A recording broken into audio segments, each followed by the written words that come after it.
Alam niyo ba yung kwento? Sinong nakakaalam sa Bible? Ay, sa ate. Ano ba yung ginawa ni Satanas para masira si Adan tsaka si Eva? Ano yung temptation na sinabi niya? Tinokso.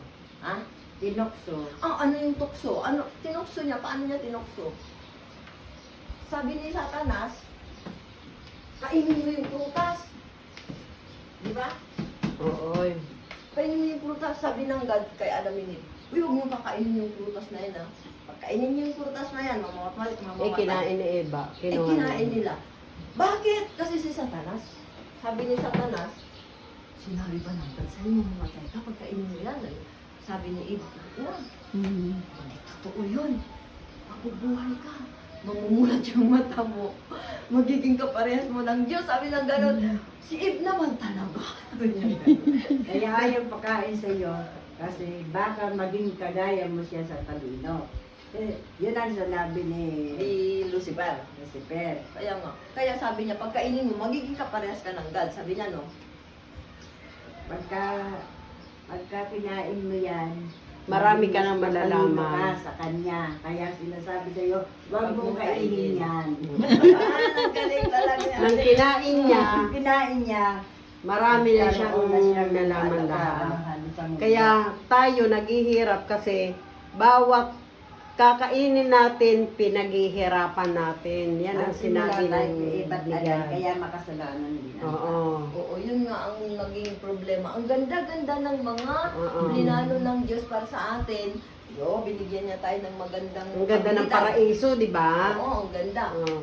Ang nasira lahat yun dahil sa Satanas na to at ang kanyang temptation, yung ginawa niyang pangtukso ay ang prutas na ito. Itong prutas na to. Ito pag-aralan natin, ano yung prutas na yan? Sabi nila, apple.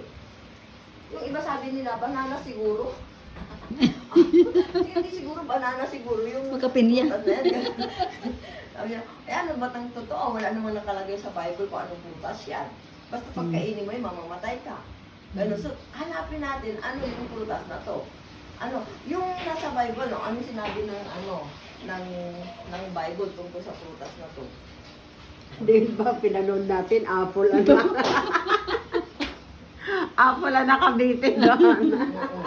Ngayon, para malaman natin itong prutas na to, tingnan natin yung yung puno doon. May dalawang kasing puno eh. May dalawang puno. Ito.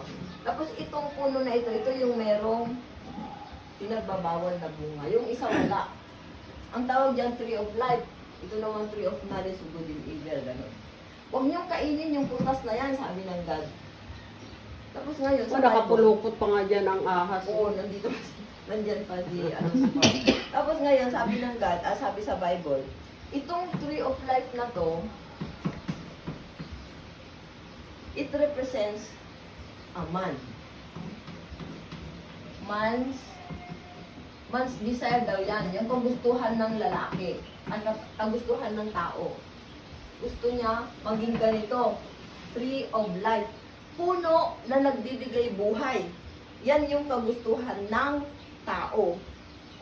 Yan ang tree of life. Kasi doon sa Garden of Eden, dalawa yung puno, tree of life, at saka ito yung tree of knowledge, yung kaalaman nga ng good and evil. Sabi ng God, yung prutas na yun, yung kakainin. So kung ang tree of life is man's desire, and ito ay ang tree of yung si Adan, na gusto niyang maging perfecto. Yan ang tree of life. Itong tree of life na to, ang representative ni Adan yan. Kaya sabi sa Biblia, doon sa gitna ng paraiso ay may dalawang puno. Nasa gitna sila. Sa gitna ba ng paraiso, sino ba yung nasa sentro dyan? Sino yung nasa sentro dyan? Di ba? Si Adan sa Eva, sentro. So sabi rin ng God, ang nasa sentro ng paraiso ay yung tree of life at saka tree of knowledge of good and evil. Ngayon sa Bible, sabi ni Jesus Christ, di ba ako ay tunay na vine, I am the true vine.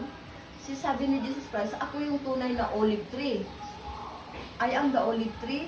kayo yung, ay sabi niya, I am the true olive tree, you are the wild olive.